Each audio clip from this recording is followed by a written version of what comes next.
안녕하세요. 모닝스탑 3월 3일 내용 말씀드리겠습니다. 우선 시장 말씀드릴 텐데요. 미국 연준의 스탠스 긴축이 시작될 수도 있다. 요즘에 주식이 좀 별로죠. 나스닥도 보시면은 2주째, 3주째 하락하고 있고, 한국 코스닥도 마찬가지입니다. 왜 그러냐? 경기 좋아지고 백신도 많이 맞고 정상화된다고 하는데, 그러니까 금리도 좀 오르는데 주식은 왜 빠지냐? 그동안 사실 너무 좋은 것도 있었지만 이런 내용들이 있습니다. 미국에서 이게 어제자 기사인데요. 블룸버그에도 났고 여러 곳에서 났습니다. 워렌 상원 의원이 세러드 브라운 의원하고 함께 미국 연준의 파월 연준 의장에게 서한을 보냅니다. 보낸 것이 이제 발표가 됐죠. 은행하고 은행 지주회사에 대한 자본 요구 면제 조치를 연장하는 것은 중대한 실책이 될 거다. 이게 무슨 내용이냐면요. 지난해 코로나가 빵 터졌을 때 미국 연준이 은행들에게 이런 조치를 내립니다. 은행이 가지고 있는 미국 국채하고 연준에 예치하고 있는 돈은 레버리지 비율 산정 때 제외한다.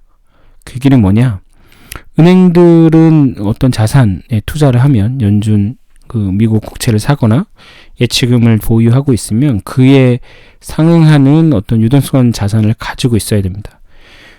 그래야 은행이 안전하니까요. 그래서 금융위기 이후로 꾸준히 그런 은행들에게 그런 걸 요구했었는데 그 내용을 그러니까 그 레버리지 비율 산정 때 은행이 보유한 미국 국채하고 예치금을 빼주겠다라고 얘기한 겁니다.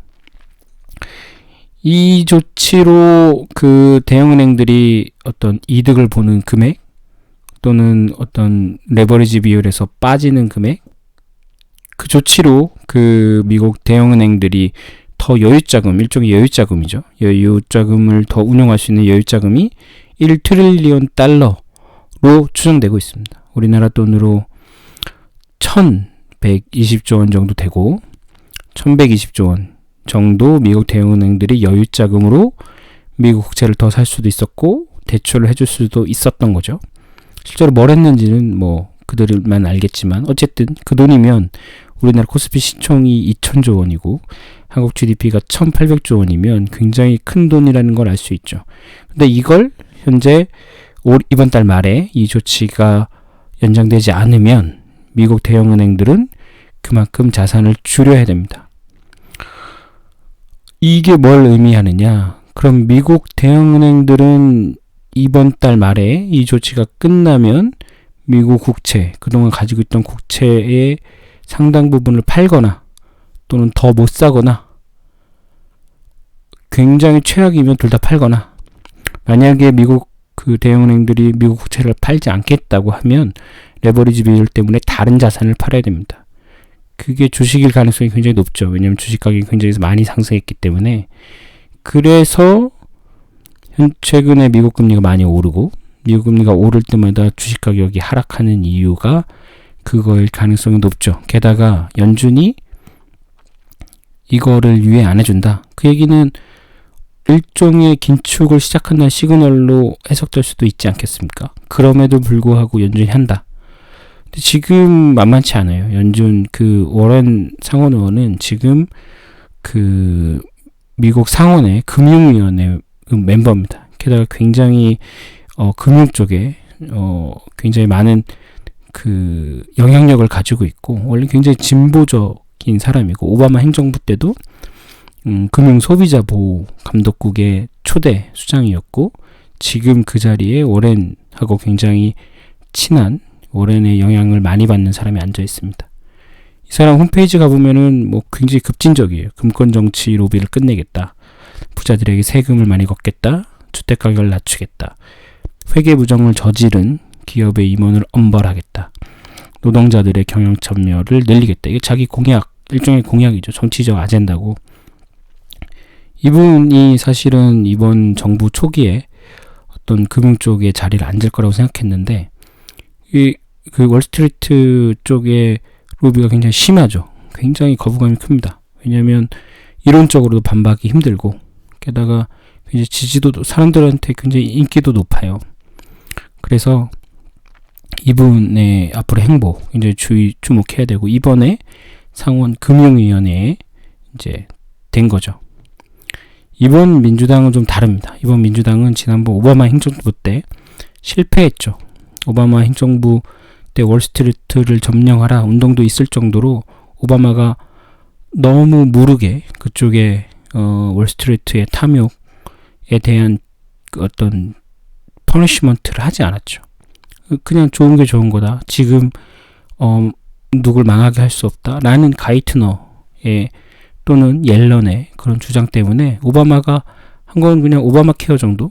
그래서 민주당이 지고 트럼프가 나온 거죠. 정의를 지키지 못했잖아요. 그래서 그거에 대한 반작용으로 현재 민주당의 주 세력 중에 소위 신좌파라고 불리는 사람들이 많고 이 사람들이 사실 뭐 우리가 말하는 것처럼 뭐 빨갱이나 이런 사람들이 아니에요. 굉장히 어떤 유럽에 가까운 그런 어떤 사회민주주의 어떤 사회를 더 중심으로 하는 미국적인 거랑은 좀 다르죠. 하지만 지금 민주당은 그 상원 예산위원장이 버니 샌더스를 앉힐 정도로 굉장히 어떤 면에서는 미국적이지 않은 방향으로 가 있습니다. 민주당이 어떤 시대적 부흥이기도 하고요. 게다가 JP모건 뭐 다이먼 회장 같은 경우는 이제 주주자본주의는 끝났다라고 말하는 시대니까요.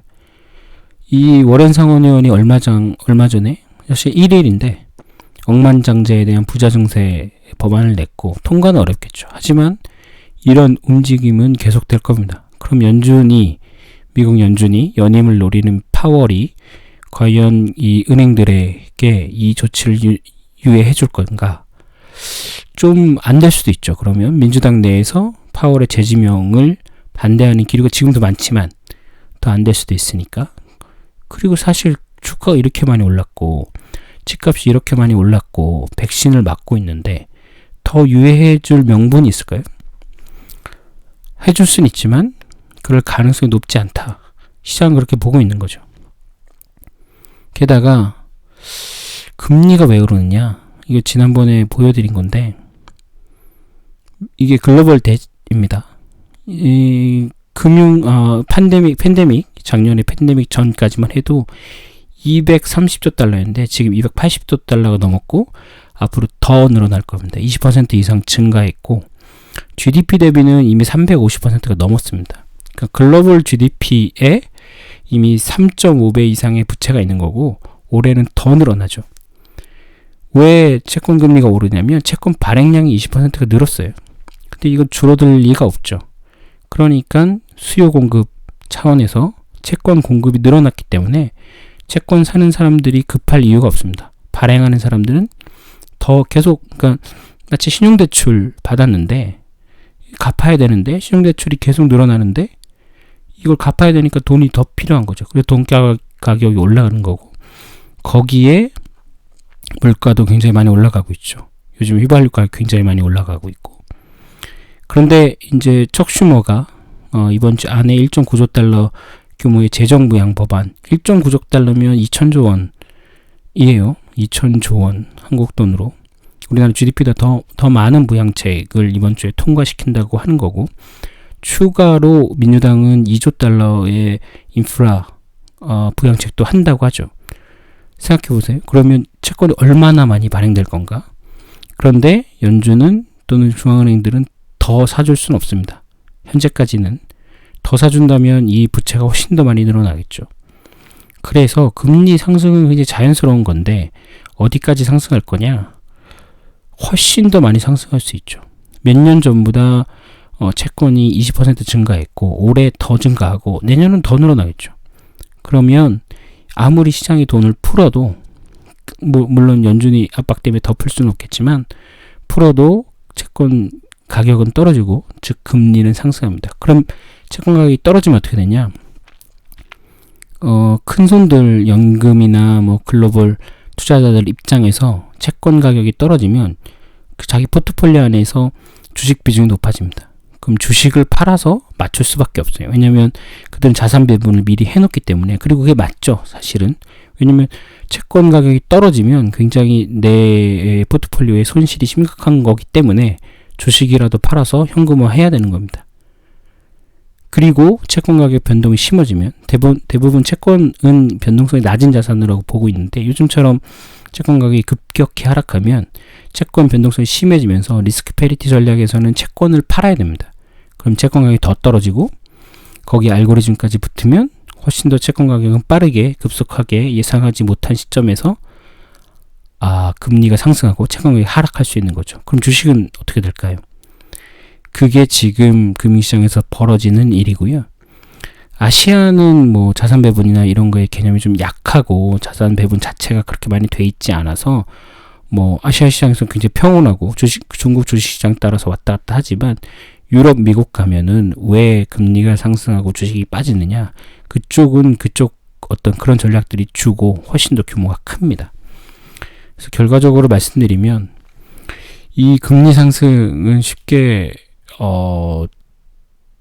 누그러지거나 그러지 않고 오히려 굉장히 급격하게 단시간 내에 패닉 상태를 불러낼 수도 있고, 안 그럴 수 있습니다. 물론 안 그럴 수도 있어요. 하지만 그럴 가능성이 점점 높아지고 있고, 이 트렌드, 금리가 올라가고 주식시장이 계속 부담을 느끼는 트렌드는 계속 진행될 거다. 왜냐하면 채권 자체 발행량이 줄어들지 않으면, 또는 그걸 다 연준이 또는 중앙은행이 다 흡수해준다고 하지 않으면 금리는 계속 상승할 수밖에 없어요. 그래서 다른 자산 가격도 다 재평가되는 거죠. 이거는 경제가 정상화되면 될수록 금융시장은 그런 식으로 움직입니다. 제도적 측면에서는 다음에 기회가 있으면 말씀드리겠지만, 시장은 우선 그렇고요. 당분간 어떤 시장에서 우호적인 분위기를 기대하기는 좀 쉽지 않다라는 생각입니다. 네, 감사합니다.